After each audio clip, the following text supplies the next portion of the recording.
বৎসরের প্রথম মাস, নামটা রাখলেন কি? মুহররম। কোনো একটা সুসংবাদ আসলে আপনার কি করান? হুজুর খাওয়ান। হুজুর আর খাওয়ান না বেশি। হুজুর আমারে ফোন করে বলে, হুজুর মুহররম মাসে কি বিয়া শাদী করা যায়?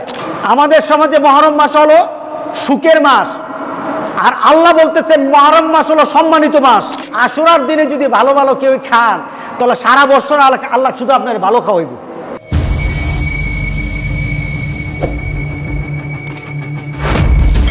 হারাম থেকে বেঁচে থাকার মাস, সম্মানিত মাস, নামটা রাখলেন আল্লাহ সুবহানাহু ওয়া তাআলা। কত সুন্দর। এরপর আল্লাহ সুবহানাহু ওয়া তাআলা মাসটা সম্পর্কে নিজের দিকে নিয়ে আসলেন। এই মাসটা সম্পর্কে রাসূল বললেন শাহরুল্লাহিল মুহররম। এই মাসটার নাম দিলেন শাহরুল্লাহিল মুহররম, অর্থাৎ এটা হলো আল্লাহর মাস, সম্মানিত 4 মাসের একটি মাস। এরপর এই মাসের মধ্যে আল্লাহ সুবহানাহু ওয়া তাআলা ঘোষণা দিয়েছিলেন যে এটার মধ্যে যুদ্ধ বিগ্রহ করা এই মাসের মধ্যে হারাম ছিল। ঝগড়াঝাটি যুদ্ধ বিগ্রহ করা হারাম ছিল। এটা শুধু মুসলমানরাই মানতো না, এটা কাফেররা মানতো। রাসূলের আগের যে প্রাক ইসলামী যুগ, রাসূল পাক সাল্লাল্লাহু আলাইহি সাল্লাম আসার আগে যারা কাফের ছিল, কাফেররা পর্যন্ত এই মাসগুলির মধ্যে যুদ্ধ করতো না, মারামারি করতো না, সম্মান করতো এই মাসটাকে। এই হুকুমটা কিন্তু এখন কোন উলামায়ে কেরাম বলেন এই মাসে যুদ্ধ বিগ্রহ করা যাবে না। কেউ বলতেছেন এটা রহিত হয় নাই, কিন্তু অধিকাংশ আলেমের মত হলো যুদ্ধ বিগ্রহ করা যাবে না। এই যে একটা রহিত করার জন্য আল্লাহর বিধান, এটা এখন নাই, কিন্তু এই মাসে বেশি বেশি করে ইবাদত করতে হবে, এই কথাটা বহাল আছে। অন্য মাস থেকে এই মাসে বেশি করে কি করতে হবে? ইবাদত করতে হবে। সুবহানাল্লাহ, সুবহানাল্লাহ। এই মাসটাতে একটা দিন আছে, এই দিনটার এত মর্যাদা। রাসূল পাক সাল্লাল্লাহু আলাইহি সাল্লাম বলেছেন কেউই যদি এই দিনে রোজা রাখে, তাহলে আল্লাহ সুবহানাহু ওয়া তাআলা গত 1 বছরের গুনাহকে আল্লাহ কাজা বানিয়ে দিবেন একটা রোজার মাধ্যমে। গত একটা বছরের গুনাহকে আল্লাহ মাফ করে দিবেন। রোজা কয়টা? রোজা কিন্তু মূলত একটা। কিন্তু রাসূল পাক সাল্লাল্লাহু আলাইহি সাল্লাম এক পর্যায়ে বললেন, ঘটনাটা কি ছিল? রাসূল পাক সাল্লাল্লাহু আলাইহি সাল্লাম হিজরত করার পর এর পরের বছর, মক্কা থেকে মদিনাতে যাওয়ার পরের বছর, অর্থাৎ দ্বিতীয় হিজরিতে রাসূল পাক সাল্লাল্লাহু আলাইহি সাল্লাম মদিনার ইহুদিদেরকে দেখলেন, ইহুদিরা আশুরার দিনে রোজা রাখতেছে। দিনটার নাম কি? দশম, অর্থাৎ মুহররম মাসের 10ম দিনে এরা রোজা রাখতেছে ইহুদিরা। তো রাসূল পাক সাল্লাল্লাহু আলাইহি সাল্লাম ইহুদিদেরকে বললেন, তোমরা কিসের রোজা রাখো? এই দিনে তোমরা কিসের রোজা রাখো? তারা বলল, আমাদের নবী এবং বনি ইসরাইলকে আল্লাহ সুবহানাহু ওয়া তাআলা এই দিনে নীল নদ থেকে তাদেরকে আল্লাহ সুবহানাহু ওয়া তাআলা নাজাত দান করলেন, আর ফেরাউনকে পানির নিচে আল্লাহ সুবহানাহু ওয়া তাআলা চুবিয়ে মারলেন, আর মুসাকে আর বনি ইসরাইলকে আল্লাহ সুবহানাহু ওয়া তাআলা নাজাত দিয়ে দিলেন। মুসা আলাইহিস সালাম একজন আল্লাহর দরবারে শুকরিয়া করে রোজা রেখেছিল। কারণ মুসলমানরা যখন আল্লাহর দরবারে শুকরিয়া জানায়, সবচাইতে শুকরিয়া জানার উত্তম মাধ্যম হলো রোজা রাখা। এটা নবীদের খাসলত। আপনার নতুন একটা সংবাদ, আপনি খুশি হয়ে গেলেন, আল্লাহর শুকরিয়া করবেন, প্রথম ধাপ হলো আপনার শুকরিয়ার প্রথম শব্দ বের হবে আলহামদুলিল্লাহ। কি হবে বলেন? আলহামদুলিল্লাহ। প্রথম শব্দ দিয়ে আল্লাহ শুকরিয়া করবেন। আর মুমিন যখন চূড়ান্তভাবে আল্লাহর শুকরিয়া করতে চায়, নবীর খাসলতের সাথে নবীর চরিত্রের সাথে নিজের চরিত্রকে মিলাতে চায়, তাহলে নবীওয়ালা হতে হলে তাহলে আপনাকে রোজা রাখতে হবে। আল্লাহ শুকরিয়া করার জন্য কি রাখতে হবে? রাসূল পাক সাল্লাল্লাহু আলাইহি সাল্লাম সোমবার রোজা রাখতেন। রাসূল পাক সাল্লাল্লাহু আলাইহি সাল্লামকে জিজ্ঞাসা করলো, ইয়া রাসূলুল্লাহ, সোমবারের রোজা সম্পর্কে কি ব্যাপার, উদ্দেশ্য কি? রাসূল পাক সাল্লাল্লাহু আলাইহি সাল্লাম বলে, এটা একটা শুকরিয়ার রোজা, এটা শুকরিয়ার জন্য আমি রোজাটা রাখি। কারণটা কি? সোমবার দিন আল্লাহ সুবহানাহু ওয়া তাআলা আমাকে দুনিয়াতে পাঠিয়েছেন, আল্লাহর কাছে শুকরিয়া করে আমি সোমবার দিন রোজা রাখি। সুবহানাল্লাহ। সুতরাং নবীদের খাসলত হলো যে কোনো জিনিসের শুকরিয়া করতে হলে কি করতে হবে? বলেন কি করতে হবে? হুজুর খাওয়াইতে হবে নাকি? হুজুর খাওয়াতে হবে নাকি? আপনারা কি খাওয়ান? বাড়ি করলে কোনো একটা সুসংবাদ আসলে আপনারা কি করান? হুজুর খাওয়ান। হুজুর আর খাওয়ান না বেশি, নিজের কাজ নিজে করেন। নিজে যখন আপনি রোজা রাখবেন, আপনার রোজার কারণে সরাসরি আল্লাহর সাথে আপনার সম্পর্ক হয়ে যায়। আপনি রোজা রাখতে হবে, এটাই ইসলাম, এটাই হলো আপনার আমল, এটাই হলো সহি তরিকা, এটাই হলো আপনার জন্য আল্লাহর দরবারে শুকরিয়া করার শ্রেষ্ঠতম মাধ্যম। আল্লাহ যেন আমাদের সবাইকে করার তৌফিক দান করে দেয়। রাসূল পাক সাল্লাল্লাহু আলাইহি সাল্লাম রোজা রাখলেন, আশুরার দিন রোজা রাখলেন, আর সাহাবায়ে কেরামদেরকে বলতে লাগলেন, ও আমার সাহাবারা, ওরা রোজা রাখে, ফাইন্না আহাক্কু বিমূসা মিনকুম ফাসামাহু ওয়া আমারা বিসিয়ামিহি। রাসূল পাক সাল্লাল্লাহু আলাইহি সাল্লাম বললেন, তোমরা রোজা রাখো, মুসা নাজাত পেয়েছে, বিপদ থেকে বেঁচে গেছে। আচ্ছা বলেন তো, বিপদ থেকে বাঁচাটা এটা আনন্দের না দুঃখের? বলেন না আনন্দের না?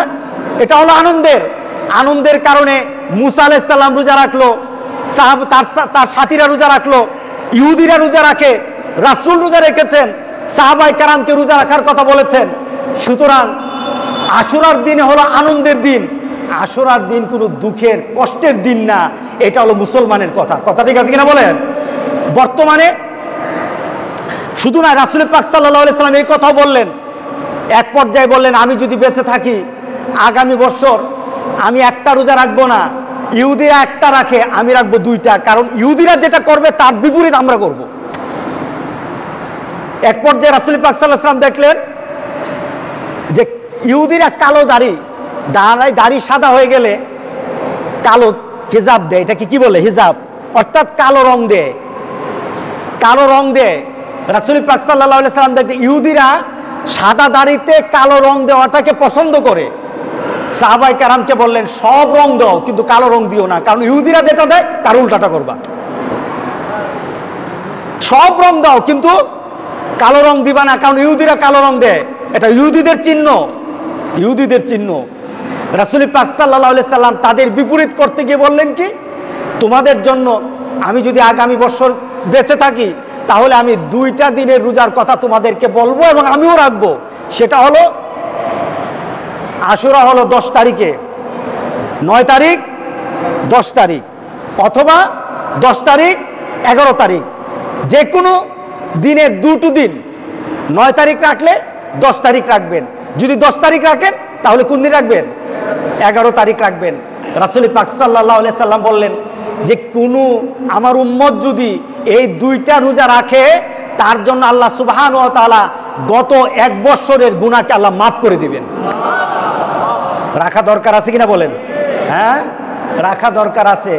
আমরা রোজাতে বিশ্বাসী না, আমরা বর্তমানে বিশ্বাস কি? সুখের দিবস। মুসলমানের কোনো সুখ নাই, মুসলমানের মৃত্যুতে কোনো সুখ হয় না। মুসলমান সুখ পালন করতে জানে না, কারণ মুসলমান জানে মৃত্যুর পর সে আর ওই মরার কারণে তার কোনো ক্ষতি হবে না, কারণ মরার পর তো সেটা আল্লাহ রাসূলের সাথে মিশে যাবে। মুসলমানের কিসের মৃত্যুতে কষ্ট? মুসলমান কিসের সুখ করবে? বলেন তো দেখি, গোটা পৃথিবীর সব মানুষ যদি সুখ করে, মৃত্যু কারো ঠেকাতে পারবে? বরঞ্চ আমরা মৃত্যুকে আল্লাহ এবং রাসূলের সাথে মিলিত হওয়ার জন্য আমরা একটা সঠিক পন্থায় মুত আল্লাহর দরবারে কামনা করি, যেই মৃত্যুতে আমি আমার একটা সুন্দর আখিরাত আমরা কামনা করতে পারি, ওই মৃত্যু আমরা কামনা করি। হুসাইন রাদিয়াল্লাহু তাআলা উনি শহীদ হয়েছেন, ঠিক না? উনি কি হয়েছেন? কার জন্য শহীদ হয়েছেন? নানার জন্য? নিজের পরিবারের জন্য? কেউই আপনারা বিয়ে শাদী ছেড়ে দিবেন? হুজুর আমারে ফোন করে বলে, হুজুর মুহররম মাসে কি বিয়ে শাদী করা যায়? আমি কই আটকে রাখবেন কিভাবে? আপনার যদি বিয়ে শাদীর ব্যাপারে এত ভয় হয় তাহলে খাওয়া দাওয়া ছাড়েন আগে, এরপরে বিয়ের কথা বললেন। আমাদের সমাজে মুহররম মাস হলো সুখের মাস, আর আল্লাহ বলতেছেন মুহররম মাস হলো সম্মানিত মাস। রাসূল বলতেছেন মুহররম মাস হলো তোমার শুকরিয়ার মাস। আচ্ছা, মুহররম মাসের হযরত হুসাইন রাদিয়াল্লাহু তাআলা উনি আগে মারা গেলেন নাকি রাসূল আগে মারা গেছে? কে আগে মারা গেছে? রাসূল পাক সাল্লাল্লাহু আলাইহি সাল্লাম উনি হযরত হুসাইন রাদিয়াল্লাহু তাআলা আনহুর মৃত্যুর 58 বছর আগে মারা গেছে। মুহররম মাসের মর্যাদার যত কথা রাসূল পাক সাল্লাল্লাহু আলাইহি সাল্লাম হুসাইন রাদিয়াল্লাহু তাআলা আনহু যখন শহীদ হয়েছেন তার 58 বছর আগে বলে গেছেন, রোজা রাখো, শুকরিয়া করো, আল্লাহর কাছে বেশি বেশি করে ইবাদত করো। 58 বছর আগে রাসূল বলে গেলেন এটা হলো শুকরিয়ার মাস, এটা হলো আনন্দের মাস। কারণ আল্লাহ নাজাত দিয়েছেন, আল্লাহ নাজাত দিয়েছেন, আল্লাহ সুবহানাহু ওয়া তাআলা এই একটা সম্মানিত মাস আমাদেরকে দান করেছেন। সুতরাং রাসূল 58 বছর আগে বলে গেল, পৃথিবীর অনেক মুসলমান বলে না। 58 বছর পরে হুসাইন রাদিয়াল্লাহু তাআলা আনহু শহীদ হলেন। ওনারা আনন্দটাকে, শুকরিয়াকে দুঃখের কারণ বানিয়ে নিয়েছে। বলেন তো দেখি, দুঃখের কারণ যদি বানাতে হয় রাসূলের দলিল লাগবে কিনা? যদি দুঃখের বানাতে হয় রাসূলের দলিল লাগবে। রাসূল তো বলে যায় নাই যে আমার এই হবে সেই হবে তার জন্য তোমরা দুঃখ করবো, এই আশুরার দিনে দুঃখ করবে, এই কথা তো বলে যায় নাই। বরঞ্চ আমরা বানিয়ে নিয়েছি, কিছু মিথ্যার আশ্রয় নিয়েছি। কিছু মিথ্যার আশ্রয় নিয়ে এই মাসে কেউ কেউ কোন হুজুর, এক হুজুরের আলোচনা শুনতেছিলাম, উনি বলতেছেন যে এই মাসে কেউ যদি চোখে সুরমা দেয়, আশুরার দিনে কেউ যদি চোখে সুরমা দেয়, চোখের রোগ আর হবে না, এই বছর আর ডাক্তার লাগবে না, ডাক্তার একবারে উপাস, ডাক্তারের কাছে আর যাওয়া লাগবে না। আচ্ছা বলেন তো দেখি, চোখে সুরমা এই মাসে দিলে যদি রোগ ভালো হয়ে যায়, এটার জন্য তো রাসূলের দলিল লাগবে। কার দলিল লাগবে? রাসূলের দলিল লাগবে। আবার কোন হুজুর বলে যে এই মাসে যদি আশুরার দিনে যদি ভালো ভালো কেউ খান, তাহলে সারা বছর আল্লাহ শুধু আপনার ভালো খাওয়াইব। উল্টা পাল্টা কথা আছে কিনা? আবার আপনাদের মধ্যে কথা কি, এই সাথে বিয়ে শাদী হয় না, এই মাসে ঘর বাড়ি উঠানো ঠিক না, এই মাসের মধ্যে কোনো ভালো কাজ করা ঠিক না। আপনারা এই মাসটাকে এমন কষ্টের মাস বানিয়ে নিয়েছেন যে নিজের জীবনের প্রয়োজনীয় কাজগুলি আপনি উধাও করে দিলেন। আর আল্লাহ বলতেছেন এই মাসের মধ্যে বেশি বেশি করে ইবাদত করো। জোরে বলেন আলহামদুলিল্লাহ। কার কথা মানবেন? জোরে বলেন কার কথা মানবেন? আল্লাহ সুবহানাহু ওয়া তাআলা শুধু একটাই কথা বলেছেন, এই মাসে একটা কাজ করা যাবে না, সেটা হলো ফালা তাজলিমু ফীহিন্না আনফুসাকুম। গুনার কাজ করা যাবে না, গুনার কাজ করা যাবে না। এই মাসে গুনার কাজ থেকে দূরে থাকতে হবে। যে যে গুনার কাজ মত্ত আছেন, যে যে গুনার কাজ করেন, আপনি জানেন কি গুনার কাজ করেন, আজকে এখান থেকে বের হয়ে এখানে বসে এক্ষণ নিয়ত করেন, আমার জীবনের এই গুনাহটা আজকে আমি ছেড়ে দেব, আমার জীবনের এই গুনাহটা আমি আস্তে আস্তে ছেড়ে দেব, আমার জীবনের এই গুনাহটা আমি এই বছরের মধ্যে ছেড়ে দেব। আপনি এখান থেকে তওবার নিয়তে আপনি মনে মনে দৃঢ়তা আনেন, আল্লাহর কসম আপনি বলতে দেরি হবে, আপনার গুনাহ মাফ করতে আল্লাহ দেরি করবে না। আপনি করে দেখেন না, প্রচেষ্টা করে দেখেন।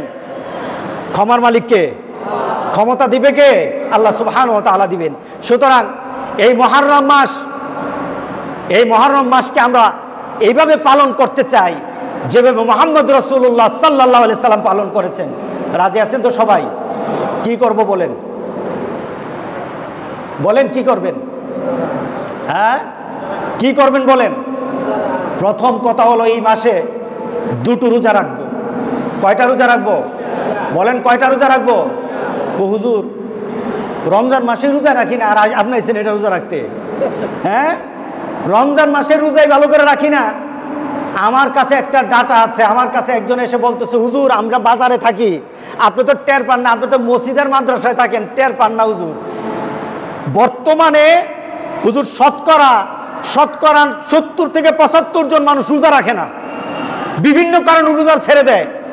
কেউ কাজের কারণে ছেড়ে, কেউ কর্মের কারণে ছাড়ে, কেউ রৌদ্রের কারণে ছাড়ে, কেউ বা পড়াশোনার কারণে ছাড়ে, কেউ বা বাড়ির ঘরের মধ্যে কাজ করতে হয় কাজের কারণে ছেড়ে দেয়। আবার কেউ মনে করে রোজা রাখার এত কষ্ট দরকার নাই, রোজা রাখার ব্যাপারে উদাসীন। আর রাসূল পাক সাল্লাল্লাহু আলাইহি সাল্লাম প্রত্যেকটি সপ্তাহে সপ্তাহে রোজা রাখতেন, যেন আল্লাহর কাছে রাসূল পাক সাল্লাল্লাহু আলাইহি সাল্লাম এভাবে উঠেন। রাসূলের নামাজ দেখে সাহাবায়ে কেরাম জিজ্ঞাসা করলেন, মা আয়েশা বললেন, আপনি কেন এত ইবাদত করেন? আফালা আকুন আবদান শাকুরা। ও আয়েশা, আমি আল্লাহর দরবারে যখন উঠবো, আমি একজন শুকরিয়া গুজার বান্দা হয়ে আল্লাহর দরবারে উঠতে চাই। রাতের বেলা দাঁড়িয়ে দাঁড়িয়ে রাসূল নামাজ পড়তেন, পা গুলি ফুলে যেত। রাসূল পাক সাল্লাল্লাহু আলাইহি সাল্লাম যখন রোজা আরম্ভ করতেন, রাসূল পাক সাল্লাল্লাহু আলাইহি সাল্লাম একদিন নয়, 2 দিন নয়, এমন সময়, লম্বা সময় না খেয়ে থাকতেন। সুবহানাল্লাহ। আল্লাহর কাছে এমন ভাবে নিজেকে উপস্থাপন করে আমরা কি এই 2টা দিন রোজা রাখতে পারবো না? রাসূল পাক সাল্লাল্লাহু আলাইহি সাল্লাম আফজালুস সিয়ামে বাদা রমাদান শাহরুল্লাহিল মুহাররম। আল্লাহর কাছে রাসূল পাক সাল্লাল্লাহু আলাইহি সাল্লাম বলেন আল্লাহর কাছে সবচেয়ে প্রিয় রমজান মাসের রোজার পরে সবচেয়ে প্রিয় হলো রমজান মাসের রোজার পরে সবচেয়ে প্রিয় হলো আশুরার এই 2টা রোজা। শুধু তাই নয়, আফজালুস সালাতে বাদাল ফরিদা, 5 ওয়াক্ত নামাজের ফরজ নামাজের পরে আল্লাহর কাছে প্রিয় নামাজ হলো তাহাজ্জুদের নামাজ, সালাতুল লাইল, রাতের নামাজ। আজকে কি আমরা আপনি যখন আপনার সন্তানকে কোনো স্কুলে কোনো মাদ্রাসায় ভর্তি করেন, একটা বছর চলে যায়, সেশন চলে যায়, নতুন একটা বছর আসে। মাদ্রাসা, স্কুল, কলেজের যারা প্রধান থাকে তারা কি গত বছরের সিলেবাস পড়ায় নাকি নতুন সিলেবাস দেয়, নতুন রুটিন দেয়, নতুন টিচার দেয়, নতুন পরিবেশ দেয়, নতুন উদ্দীপনা দেয়, দেশের আবার বলে গত বছর তোমরা যারা খারাপ করেছো এই বছর আবার নতুন উদ্যমে আগাও, আর হারা চলবে না, আর ফেল করা চলবে না, আর যারা ভালো করেছো তোমাদের এই গতিটা ঠিক রাখো, তোমরা আরো ভালো করো। এই গতি দেয় কিনা বলেন? আচ্ছা বলেন তো, গত বছর যারা ইবাদতের কমতি ছিল, এই কাউন্টটা করার জন্য, এই গণনা করার জন্য আপনি কি কোনো হুজুর লাগবে? আপনাকে কোনো ব্যক্তি লাগবে? আপনি কি কারো কাছে বলা লাগবে? নাকি আপনি নিজেকে প্রশ্ন করলেই বলবেন যে আজকে ফজর নামাজ তো আমি পড়ি নাই, গত রাত্রের এশার নামাজ তো আমি পড়ি নাই, গতকালের মাগরিবের নামাজ আমি পড়ি নাই, গতকালের আসর নামাজ তো আমি পড়ি নাই, গতকালের আমি জুহরের নামাজ তো আমি পড়ি নাই। এই গণনার জন্য অন্য কেউই লাগবে না। এর জন্য আল্লাহ সুবহানাহু ওয়া তাআলা বলেন, বান্দা হাসরের দিন কিন্তু আমি গণনার আগে তোকে আমি গণনার সুযোগ করে দেব। আমি তখন আল্লাহ বলবেন, ইকরা কিতাবাক ওয়া কাফা বিনাফসিকা আলাইকা ইয়াউমা হাসিবা। আজকে তুই তোর আমলনামাটা পড়া, নিজেরটা নিজে গণনা কর, তোর অবস্থাটা কি হয়ে গেছে।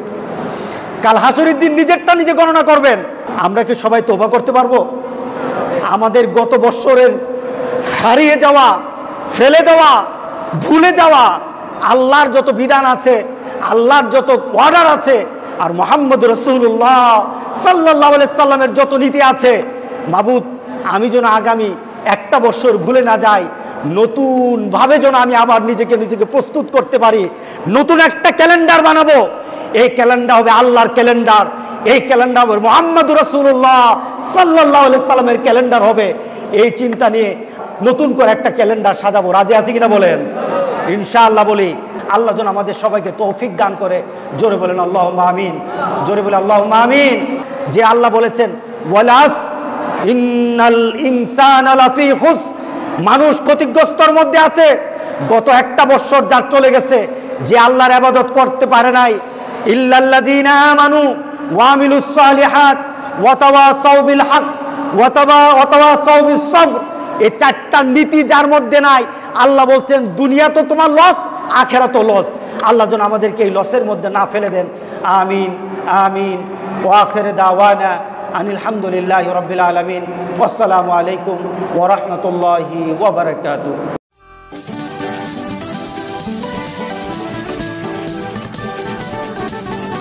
যদি চ্যানেলটা ভালো লাগে তাহলে সাবস্ক্রাইব করে পাশে থাকা বেল আইকনটা ক্লিক করে রাখুন।